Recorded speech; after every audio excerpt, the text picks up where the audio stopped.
Mesdames, Messieurs, peuple congolais, avec la pression des avocats parisiens de Jean-Marie Michel Mokoko et des avocats congolais de Jean-Marie Michel Mokoko et de la pression des médias et réseaux sociaux et sur instruction de Emmanuel Macron et en concertation avec le patron de la France-Afrique, Jean-Yves Le Drian, qu'un ordre a été donné à Sassou Nguesso de libérer Jean-Marie Michel Mokoko pour qu'il aille participer aux funérailles de sa mère. Donc, si ça ne tenait qu'à Sassou Nguesso, Mokoko n'aurait pas eu cette chance-là d'aller enterrer sa maman. Donc, vous mesurez à quel point le cynisme est total chez Sassou Nguesso, la méchanceté totale. Denis Sassou Nguesso ne respecte ni nos traditions et encore moins les droits. Et n'oublions pas le sens même de l'humanité, c'est-à-dire le fait d'être humain. Il sait très bien que Mokoko a été injustement incarcéré. Donc sa place n'est pas là en prison.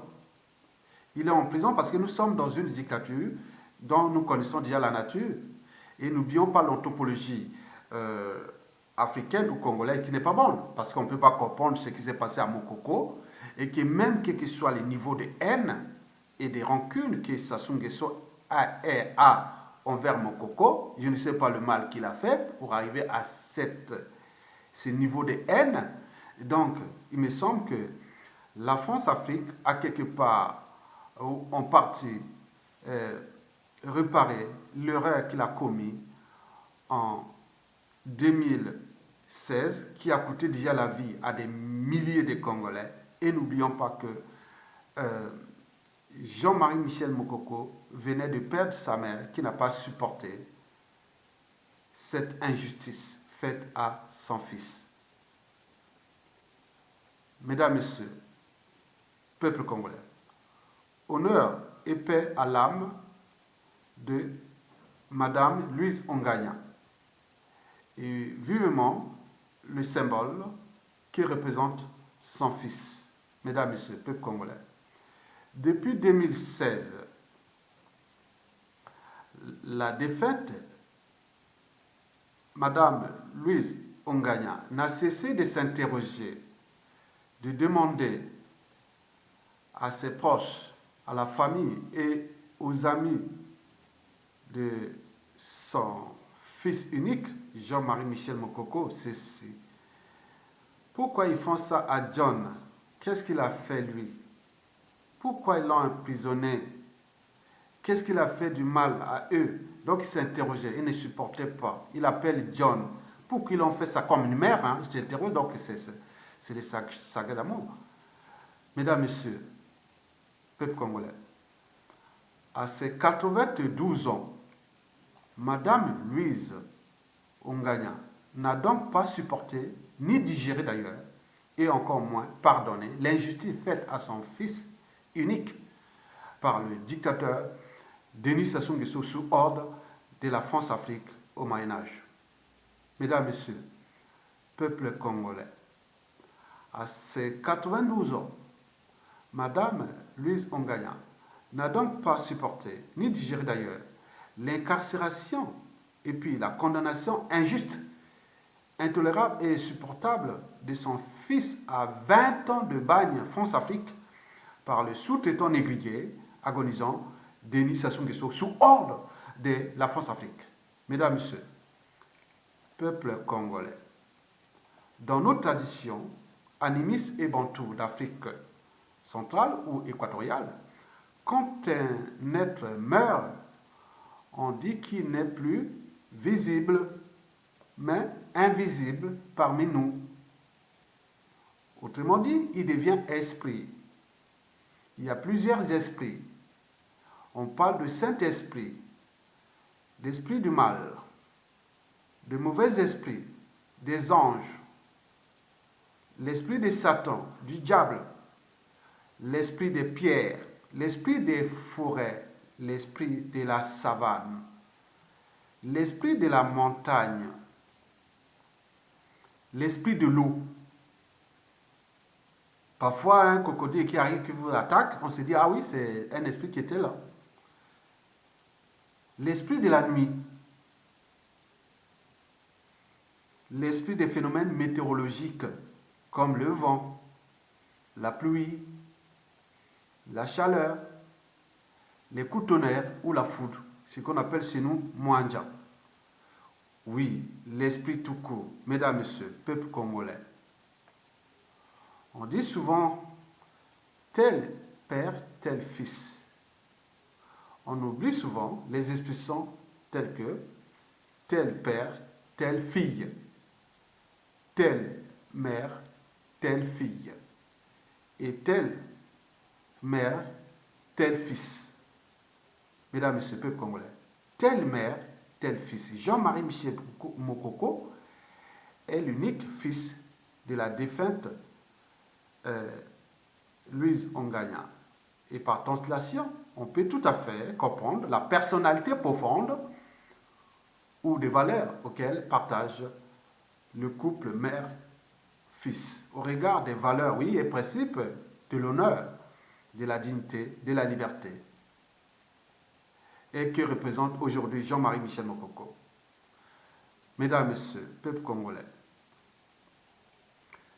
dans toute sa scolarité, Jean-Marie Michel Mokoko a été toujours parmi les meilleurs des meilleurs, élève puis étudiant. Et jusqu'à officier saint-cyrien en France, meilleur de la promotion de ses officiers gradés, cadre lieutenant, je pense en 1970 ou en 1911. Il avait alors 23 ou 24 ans. Madame Louise Ongania avait entraîné et conditionné d'ailleurs son fils unique, Jean-Marie Michel Mokoko, aux valeurs du savoir, de la connaissance, au sens de la dignité, de l'honneur, de l'amour et du partage. Mesdames, Messieurs, peuple congolais, Madame Louise Ongania fut donc une mère exemplaire. Donc, par conséquent, elle rentre aussi dans le Gotha, où elle devient aussi le symbole ou l'icône, l'esprit même des millions de femmes libres et dignes congolaises et d'Afrique. Mesdames, Messieurs, peuple congolais, sans l'injustice faite à Jean-Marie Michel Mokoko et par translation contre le peuple congolais par Denis Sassou Nguesso sous ordre de la France-Afrique depuis 2015 déjà, puis 2016, je pense que Madame Louise Ongania n'aurait pas reçu tant d'honneur du peuple congolais. Elle serait morte et enterrée dans l'anonymat. Alors pourquoi est-elle morte si symbolique et si populaire? Parce que historiquement, et jusqu'à nos jours, et dans toutes les traditions, peuple, culture et nation, oui, on a toujours besoin des symboles. Les symboles apportent les valeurs. On ne devient pas un symbole par hasard. Le sens même du vivre ensemble est souvent incarné par des symboles.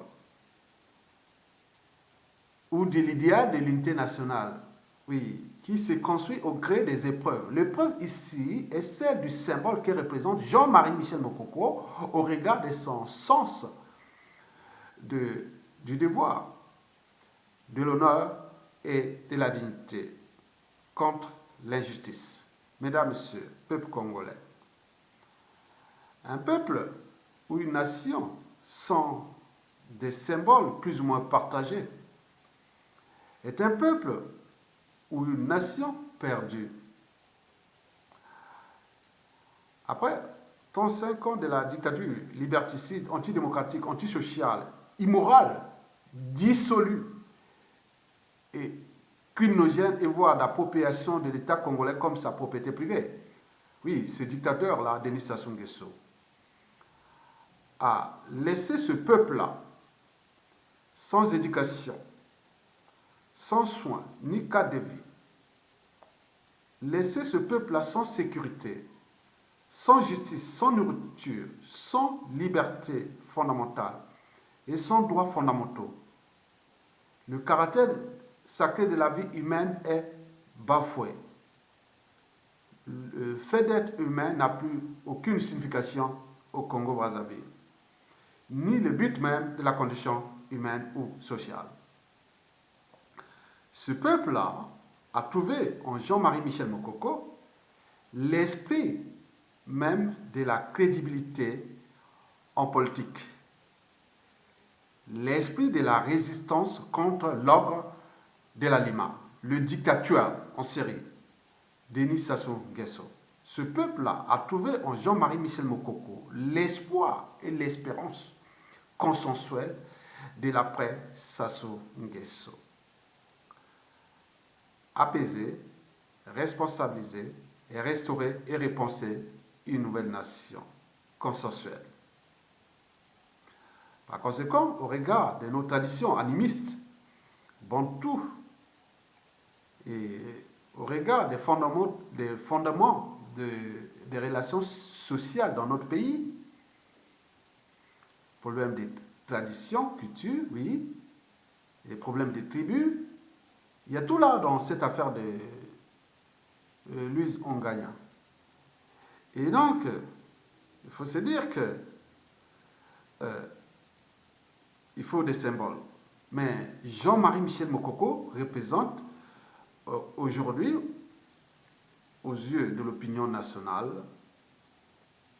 comme celui-là même, et qui est capable de restaurer la liberté et la dignité de ce peuple bafoué par l'ogre de l'anima, le dictateur Denis Sassou Nguesso. Donc, sa défunte mère, ou sa défunte honorable mère, ne pouvait qu'en bénéficier de l'admiration par la volonté générale, c'est-à-dire du souverain peuple congolais souffrant pendant la dictature de Sassou Nguesso. Donc, s'il n'y avait pas cette crédibilité, cette résistance, ce courage de Jean-Marie Michel Mokoko à résister contre l'oppression, contre l'injustice, contre l'intolérable, contre l'insupportable, il est sûr et certain que sa mère aurait peut-être morte, serait morte, mais enterrée dans l'anonymat, ou même morte dans l'anonymat. Et peut-être sa mère sera encore en vie. Donc il s'agit bien sûr là d'un dégât encore collatéral de Denis Sassou Nguesso après avoir brisé des millions de vies. Mesdames et messieurs, peuple congolais, Denis Sassou Nguesso n'a cessé de briser des millions de vies dans ce pays, détruit notre pays. Le temps n'est plus à l'indignation, ni aux polémiques, et encore moins aux amalgames, à la traîtrise, à la collaboration, à l'indignité, au déshonneur. Non, le temps du devoir et du courage est arrivé, individuellement et collectivement, tant au plan civil, politique et militaire. Nous devenons le danger du dictateur Denis Sassou Nguesso. Et la fin de sa tyrannie ne justifie plus les moyens qui, individuellement et collectivement, nous devons les employer pour les chasser.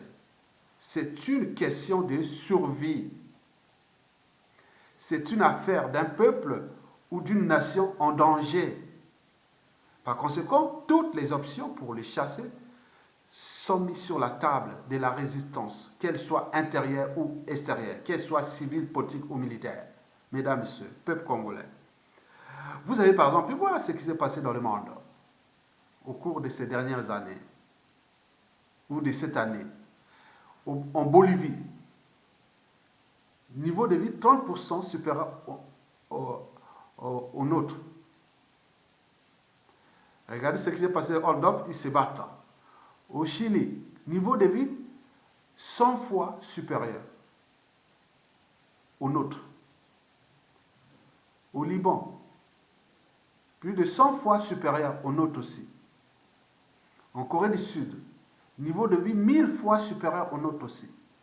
Au Soudan, niveau de vie 10 fois supérieur au nôtre. Au Burkina Faso, niveau de vie 15 fois supérieur au nôtre. En Algérie, niveau de vie 80 fois supérieur au nôtre. Vous avez vu toujours ces peuples, se sont mis dans la rue. C'est ça un peuple. Un peuple, c'est-à-dire c'est l'ensemble des citoyens. Donc pour faire un peuple, on commence par l'individu. L'individu a ses droits, a sa liberté et dignité à défendre. Donc vous êtes d'abord individu. Vous devez défendre votre liberté et dignité. Et quand vous défendez la liberté et dignité, votre propre liberté et dignité, et vous pouvez aussi défendre celle des autres aussi. Et donc vous rentrez dans la citoyenneté. Donc vous avez les droits et devoirs de combattre l'injustice. Et donc vous n'allez pas léguer votre citoyenneté à quelqu'un d'autre. Mokoko l'a très bien dit. Moi, je ne suis qu'un citoyen qui s'est présenté. Je n'avais pas de parti politique, ni quoi que ce soit. On a dit le peuple, il y a eu un coup d'État constitutionnel. En janvier, le peuple a dit Mokoko, Mokoko, je suis venu, j'ai répondu, j'ai gagné. Mais où est-ce que ça pose problème en tant que citoyen? Sur quel droit Sassou Nguesso peut retirer la citoyenneté de Mokoko qui s'est présenté autre. Mokoko l'a très bien dit. Que bon, ben, si vous voulez m'assassiner, venez m'assassiner. Il s'est présenté. Vous avez des institutions et le peuple. Demandez à vos institutions si vous avez gagné. Vous avez été là, vous avez transformé vos 8% en 60%. Mais maintenant, où est-ce que ça pose problème? Pourquoi vous êtes encore allé incarcérer Mokoko? Demandez, il faut reconnaître ma victoire. Comme si la souveraineté du peuple, c'est Mokoko. Non, c'est le peuple. Il fallait aller demander au peuple. À défaut, accepter la volonté du peuple qu'il a voté pour Mokoko.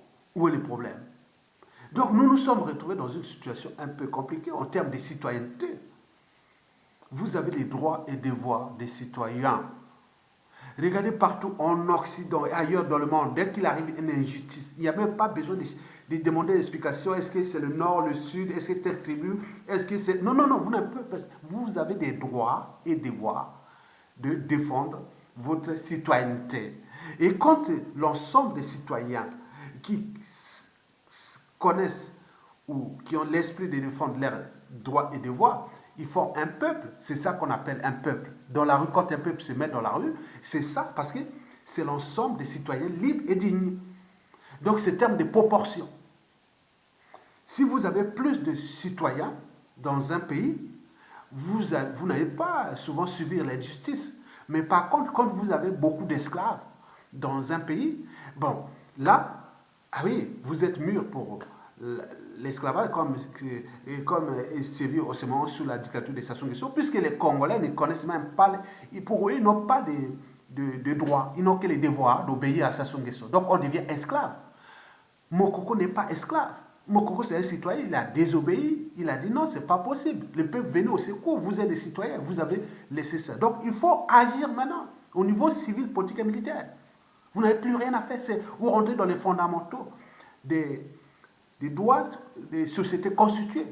Donc vous avez ça au niveau du droit international et compagnie. Donc vous êtes libre de se mettre dans la rue, quelle que soit la casse, et de chasser Sassou Nguesso. Ou les cas des armées. Les armées, c'est quoi? C'est le dernier rempart. Il est là pour protéger le territoire, puis les institutions et le peuple. Il me semble que le territoire, les institutions et le peuple sont en danger. Donc tous les critères sont réunis. Où est cette armée-là? L'armée-là, bien sûr que c'est une armée où il y a des mercenaires, où il n'y a plus d'armée. Donc tout est à réformer avec Mokoko quand il va revenir. Il va prendre le contrôle du pays. Certains ont commencé même à parler quel est le bilan de Mokoko. Mokoko n'a pas de bilan. Le bilan est militaire. Il faut voir ce qu'il a fait de 1987. Au moment qu'il prend le contrôle du pays, il a déjà les trucs d'Angala, il s'est pris dans la nasse, dans le piège, mais il a cherché à faire ça, c'était déjà dans le piège. Et après, bon, il a cherché à dépolitiser l'armée. Et vous avez vu la fin de la guerre froide, avec le retour des soviétiques qui étaient installés chez nous et les Cubains. Mokoko qui a géré la transition de la guerre froide. Bien sûr que les visionnaires sont toujours en avant de leur époque. Historiquement, même ceux qui l'ont combattu pendant le pouvoir des Lissouba, aujourd'hui se rendent compte que oui, mais non, on avait un esprit. Mokoko, c'est celui qui, et oui, vous pouvez les contester, si c'est positivement, il peut vous nommer un poste important.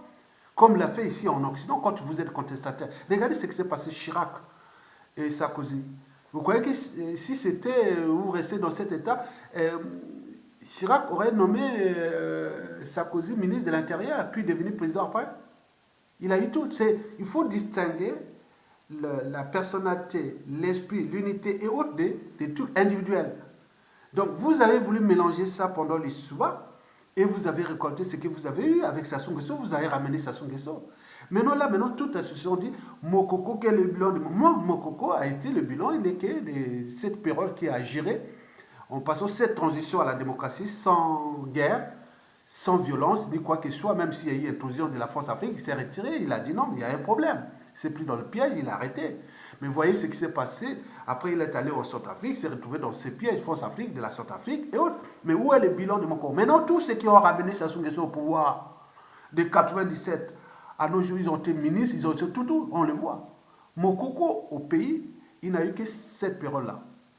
Quand il est parti des chefs d'infanterie, plus commandant de la ZAB, zone militaire autonome de Brazzaville, qu'il était commandant, il est sorti de là, il est rentré directement comme chef d'état-major adjoint du colonel Elenga, et après, il a fait, vous connaissez.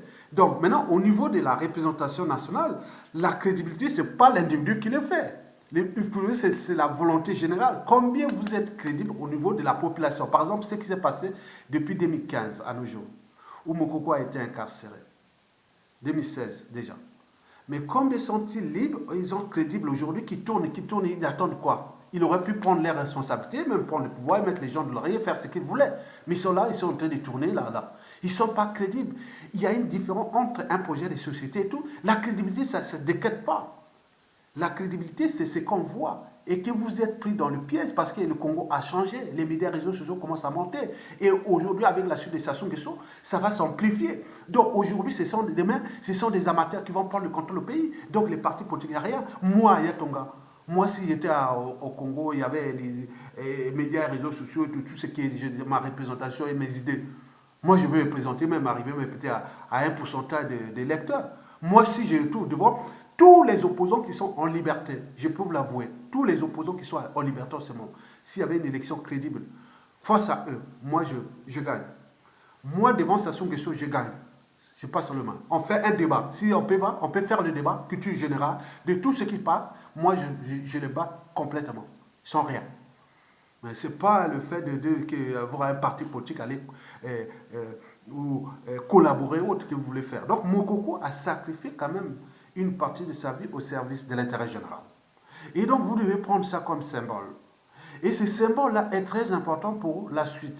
Parce que le peuple a besoin de repères. Et ces repères-là, comme nous l'avions eu depuis ces années-là, on parlait de Yulu, Massamba Deba, Marengwabi, Lumumba, Kwame Nkrumah, Amilcar Cabral, je peux en citer ça, Nasser, Mandela, on peut en citer plein. Anta Diop, Modibo Keïta, attends, Modibo Keïta, on peut en citer. Pourquoi? Pour ça, c'est ça. Léon Boganda, oui. Donc, il faut voir que nous avons besoin de ce symbole. Mokoko est devenu un symbole de l'Afrique. Mais ce symbole-là n'est plus l'Afrique réactionnaire haute. C'est une Afrique qui est en phase avec les enjeux des nouvelles synthèses sociétales et civilisationnelles, qui tiennent compte des problématiques des États, de la souveraineté et aussi écologique et de tout ce que vous connaissez.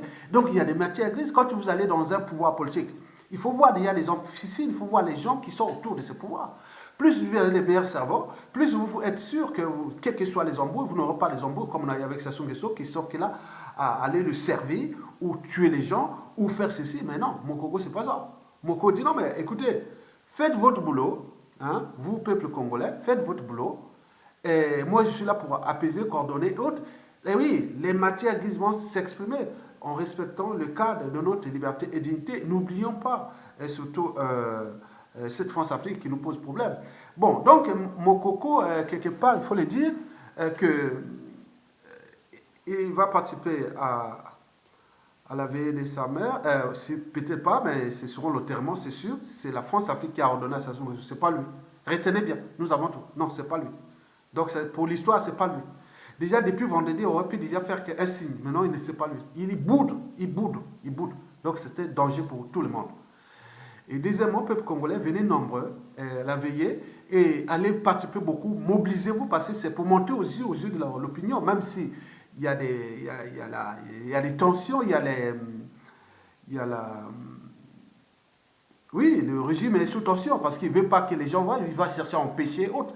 Mais non, nous sommes dans un magasin, ça bouillonne. La chute de Sassou Nguesso est inévitable. Et il va partir, il doit partir. Et certains me disent dans les réseaux que ce gars-là va partir. Même les gros qui travaillent avec Sassou, il dit le gars-là va finir très très mal, sa dictature. Il va finir très très mal. Sassou va terminer très très mal. On ne sait pas ce qui va arriver à Sassou Nguesso, ça sera vraiment peut-être violemment ou je ne sais pas où. Dans tous les cas, ça va se terminer très très mal.